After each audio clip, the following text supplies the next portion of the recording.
From the Mercy One studio, Making It Personal with Bishop William Joensen on Iowa Catholic Radio and iowacatholicradio.com.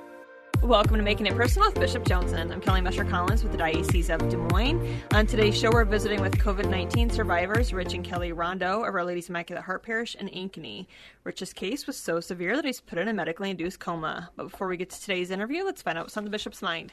Okay, and I don't want to induce medical comas for anybody here on the show, but actually we're in the middle of the furlough for the Pastoral Center, kind of our solidarity with those who've had to make sacrifices and have had setbacks in their life, and so that spirit of solidarity, so our own employees, but also being fiscally responsible. So I don't know if I'm breaking the spirit of furlough since this is being prepared, this show beforehand. So, but kind of conscious today, the 17th, the day when, by all rights, Dustin Lee Honkin is going to be executed in Indiana at federal prison.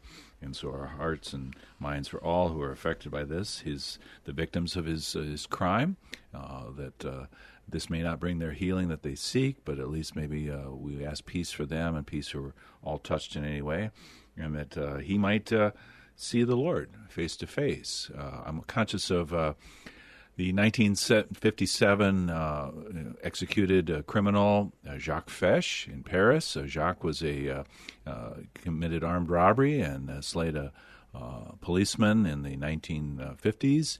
Was ultimately convicted and sentenced to death by the guillotine. But in prison, he had a conversion of sorts, and marvelous through the intercession of St. Theresa of Lisieux and his brother, as he says, his religious brother friend with whom he wrote in his correspondence. Light Over the Scaffold contains those letters. He was a father of a little girl, and so his whole coming to Jesus in all this, and embracing his destiny in this way, and actually has been beatified by the Church. So his cause for canonization is underway. So the Church does believe that God's mercy endures forever, and that people can have the opportunity to meet God's grace. Used to be, we thought that by facing the reality of the death penalty, we could accelerate that for them. Now I think our sensibilities, again, not that we have to execute people to protect society, is that we would allow them that chance to go that path that would carry them there. Schools plans, like all schools, the return to learn plans have been filed with the state. Our parochial schools are well ahead of the curve, I think, in terms of looking at being on site thoroughly as much as possible, unless circumstances preclude that. I know some of the public schools are thinking 1 or 2 days in the Des Moines metro area on site, but the Catholic schools are hoping to have everybody there, and so kind of intrepid. And I've seen the protocols and the provisions that are there, I think, affording the maximum reasonable amount of safety possible. Again, we can't have an airtight guarantee, but I commend our administrators and teachers who've been working feverishly during the summer. No pun intended. Sorry, that was a bad choice of words, but we'll look and see as we're on the cusp of that as well. We think about the kind of social implications of how we are inclusive and thinking about people. Some U.S. Catholic actors, actually in Washington State, Kansas, are working to ensure that immigrants have the access to services and information in the wake of the COVID pandemic. La Casa Hogar and Nuestra Casa in Washington State organized their immigrant and Latino communities. Most of the Spanish-speaking were not receiving information on the shelter-in-place orders, so they created these updates in Spanish using TV and radio, just as Iowa Catholic Radio has made that possible for everyone to receive the same message, and Catholic Charities of Northern Kansas using YouTube in this regard as well. We're conscious also as we think about the right to asylum. Bishop Mark Seitz of El Paso a few weeks ago walked across the USA-Mexico border at Ciudad Juarez to meet with women seeking asylum in the United States and listen to their stories. He's joined up with the Hope Border Institute to help pregnant migrant women in Juarez, and met with other organizations also, creating a fund that will help and support them who are trapped in Ciudad Juarez as a result of migration policies. So he's made a statement that Respect for Truth demands that I speak up, that this fundamental right to asylum here at the border really has effectively ended. And so kind of being prophetic, Bishop Seitz. All right, we're going to take a quick break. When we return, we'll welcome COVID-19 survivors Rich and Kelly Rondeau of Our Lady's Immaculate Heart Parish in Ankeny. You're listening to Making It Personal with Bishop Joensen on Iowa Catholic Radio and the Spirit Catholic Radio Network. Hi, this is Father John Ricardo, and I want to thank Caldwell Parish Funeral Home and Crematory for underwriting Christ is the Answer. Losing a loved one, as we know, is never easy, and it can leave you feeling lost and even hopeless at times. But Caldwell Parish helps ease that burden by sincerely caring both about your loss and about your faith. Caldwell Parish Funeral Home and Crematory is Des Moines' only Catholic-owned and operated funeral home. Their number is 515-276-0551 or online at caldwellparish.com. Support for Iowa Catholic Radio and John Leonetti in the Morning is provided by Blessman International. According to a 2019 Global Food Security Report, more than 820 million people in the world are hungry today. None of us can help all of them. Most of us can help one child. Your gift of $1 a day through Blessman International provides a child in South Africa with a daily hot meal, place of safety, educational experience, and spiritual development. To get started, go to blessmaninternational.org and click Sponsor a Child. Welcome back. I'm Kelly Mesher Collins with the Diocese of Des Moines. On today's show, we're visiting with COVID-19 survivors Rich and Kelly Rondeau of Our Lady's Immaculate Heart Parish in Ankeny. Rich's case was so severe that he was put in a medically induced coma and on a ventilator and thought he wouldn't make it. So, Rich and Kelly, we are particularly glad that you are with us today, and thank you for taking time to share a little bit of your experience. Obviously, it's very much in the forefront of our consciousness these days, as I think all of us are coming to know people who've been affected with the coronavirus, and whether they fully manifested COVID-19 symptoms. But for you, it was a pretty scary journey along the way. But just first a little bit, how long have you been members of Our Lady's Immaculate Heart?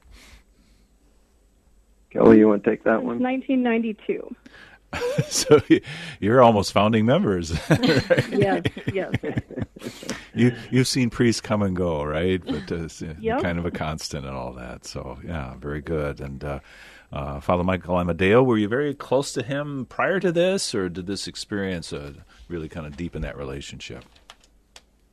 For me, I was talking to Father Michael all last year to help me get through my cancer journey that I was experiencing. And we would meet about once a month, and he was just a good support and a good sounding board and helped me look at things different than a nursing standpoint. Okay, because you are a nurse yourself, right? And that obviously was very important in kind of addressing things. Specialization as a nurse, or? I work in maternity. Maternity, okay. So can often be a joyful thing, but when it isn't, it's a pretty dire situation. So the cancer so far, survivor, and things are going well for you, or? Mm-hmm. Praise yes, God. They are. Well, praise God. Let's keep that going, too. Yes. But Father Michael, and, obviously I associate with him. He's our Vicar General for the diocese, but he's truly a pastor and a great listening heart and that gift. And so I'm glad he was able to kind of expand your horizons and maybe see things with the mind and heart of Christ as well. So, Rich, this kind of whole experience unfolded. Had you been traveling, or do you have any sense of how you contracted COVID? Well, actually, it's kind of a bit ironic, whatever.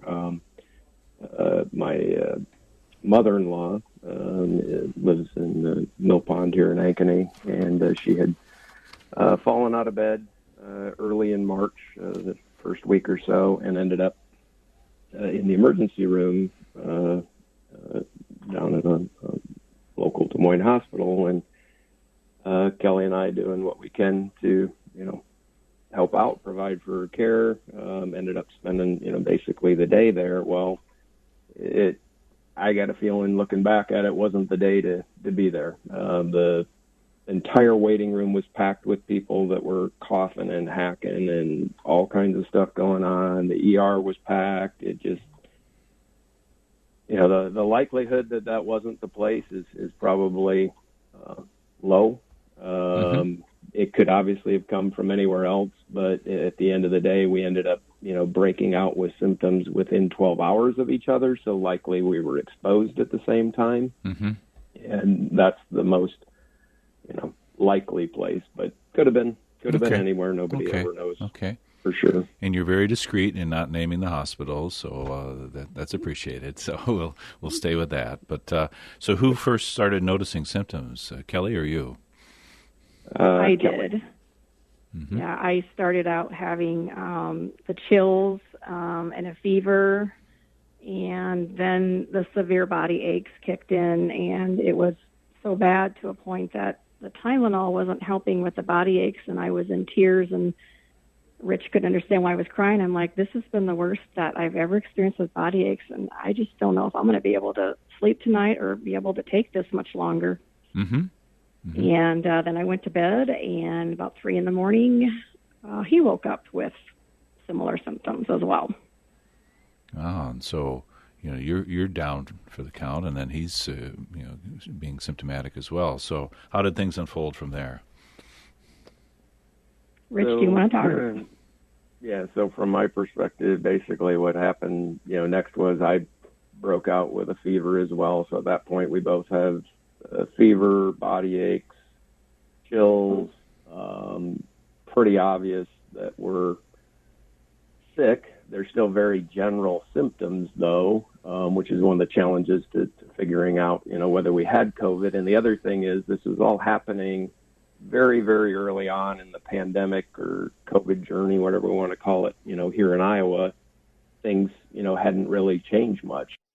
And saying wearing a mask, work from home, that was all just, coming to bear. So having those symptoms, though, and reading CDC websites, like we were both pretty certain, even though they were still pretty general, that that's what we had. And so we began trying to get tested, but at the time, test kits were, very, very scarce, and we tried a multitude of ways and were unable to get tested. But So Kelly didn't have medical connections that got you in the door anywhere? No. No. Turn the lock and say the magic word and get us tested. And as it turns out, really getting tested, as I look back at it, I don't feel like would have mattered, would have really changed a single thing in terms of how things unfolded, other than they now know you have it. And you definitely need to stay isolated. And the reason I say that, isn't a ding on the medical community. I have nothing but high praises for all the folks that were involved with my case. They were learning too. All this was new. All this was learning. They were doing everything they could. But I'm sure people are aware, even today, it's not like if you get tested positive, they have this, here's a well-regimented treatment plan that's going to keep you from, becoming a severe case. It's still not there. So hindsight 2020, the testing probably wouldn't have even, made a difference, but we did try to get tested just so we had a sense. Mm-hmm. And speaking of senses, the next thing to go was our sense of taste and smell. And that's what kind of sealed the deal for us, even though we weren't tested, because neither of us had all the congestion in our sinuses. Our sinuses were perfectly clear, yet we couldn't smell or taste a single thing. It just was gone. And that was actually a new symptom that was kind of added at the time. Mm-hmm.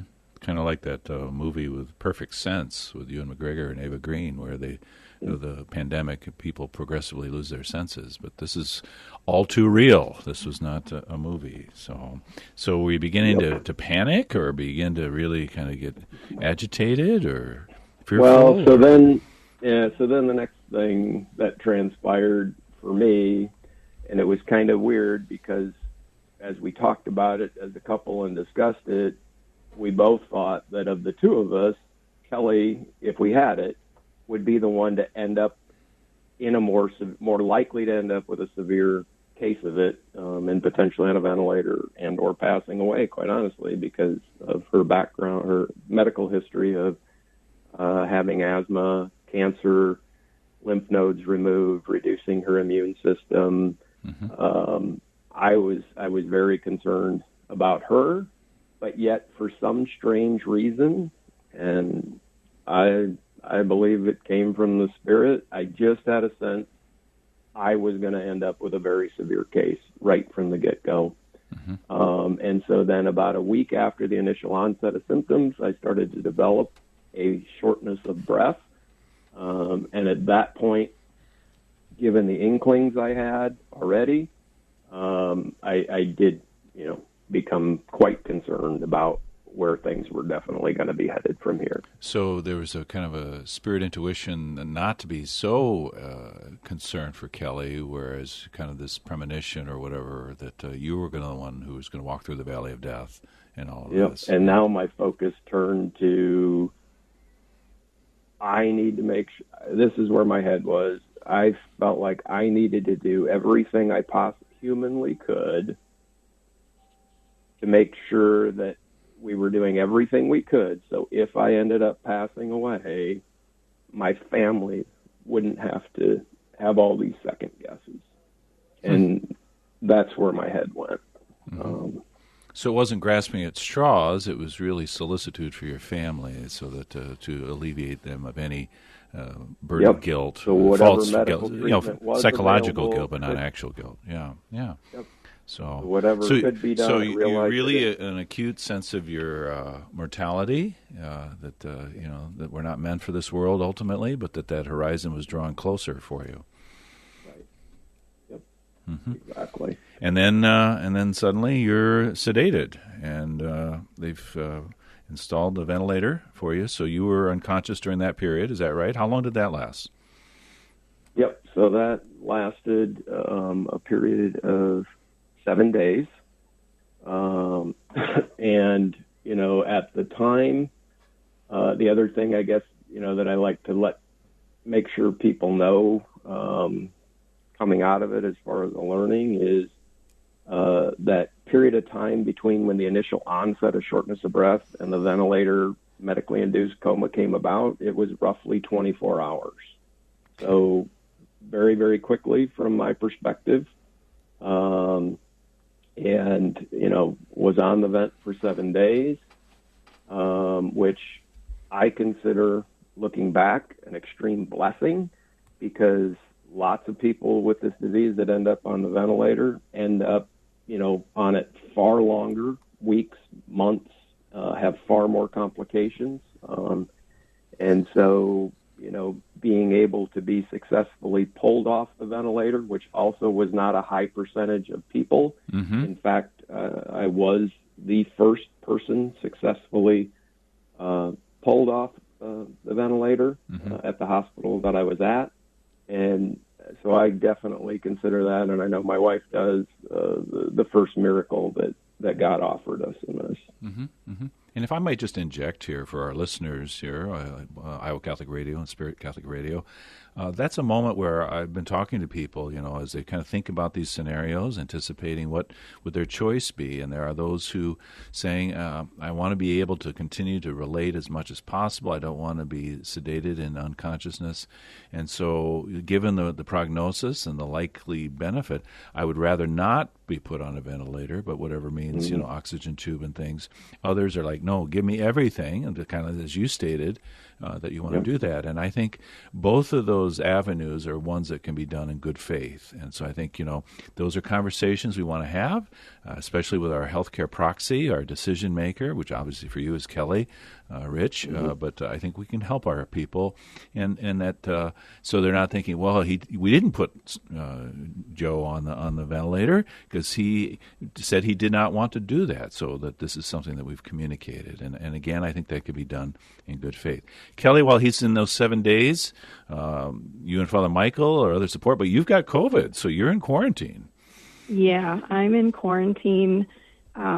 We have 3 children that are grown and live in the area, and it was the time that I, wanted my kids near me, wanted a hug from my kids because of what their dad was going through, and that couldn't happen. So I felt pretty abandoned, isolated, kind of felt like I knew what the leper in the Bible might have felt like.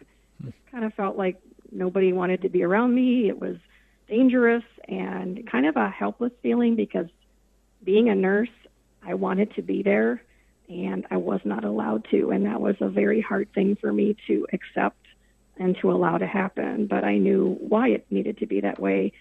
It didn't make it any easier, but the first thing I did when I got to the hospital, when he was brought down by ambulance, is one of the first people I called was Father Michael. And he was very shocked and taken back by what I was telling him, and I was crying and probably sounding pretty hysterical. He was, I think he was speechless at first, and, we were both kind of trying to calm each other down and, figure out a way to, a game plan to help, calm me down and get me onto a path where I could be not so falling apart in front of my own kids that were actually down there in their own cars looking at their mom crying and sobbing in her car talking to Father Michael on her phone. Wow. He was he has a very calming voice. He has a very calming presence about him. And speaking with him, as well as our former pastor, Father Steve Orr, the two of them were able to get me a little bit more focused on he's where he needs to be. He's going to get taken care of. We know Rich. He's a strong guy. He's a fighter. He's going to beat this. And I just kind of had to listen to both of those gentlemen say that to me and believe it. Mm-hmm. And then we had someone from our church family that I called next, who is a good friend of my husband's and myself as well. And I said, I'm really at a loss down here. I'm in trouble. My kids are in their cars staring at me, crying hysterically. I can't be a mother to my own kids because I can't really be near them. And I need someone to come down and help with the situation. And I asked if she would come down to the hospital, and she did. And she spent 2 hours standing outside my kids' car windows trying to help them work through what was happening with their dad and their mom. And it was very comforting to watch that, even though I wished it was myself. Sure. She would be the next person that I would want to do that, and I was very grateful to. Appreciate that. Kelly and Rich, we're going to ask you to stay with us past the break here, but just that scene of Jesus, behold your son, behold your mother, and the communion that was formed in all this. We're going to take a quick break. Support for Iowa Catholic Radio and John Leonetti in the Morning is provided by Blessman International. The coronavirus has impacted lives in Iowa and around the world. This is especially true in rural South Africa, where COVID-19 restrictions have led to vulnerable children being hospitalized due to starvation. To combat this hunger, Blessman International now offers a program called One Child at a Time. You can sponsor a child in South Africa for $1 a day. Learn more at blessmaninternational.org. blessmaninternational.org.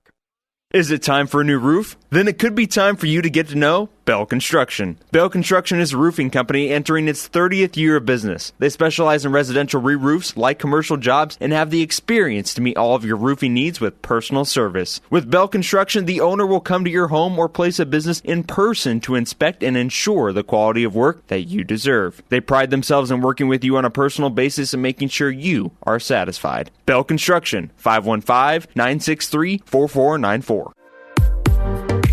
Welcome back. I'm Kelly Mesher-Collins with the Diocese of Des Moines. We have Rich and Kelly with us for just another minute or two. Yeah, Kelly, a minor mystery in the Mirror article about what was this song of Rich's that you said he sometimes plays ad nauseum, but that was one of those little signs for you that kind of kindled your hope. That came on Saturday when I was called for permission to do something with Rich as he was sedated. They called to ask for my permission as a consent to put a PICC line in him for better IV access, and I started crying because I really just hadn't even put together that I was going to maybe be called and asked some of these decisions that are hard decisions to make.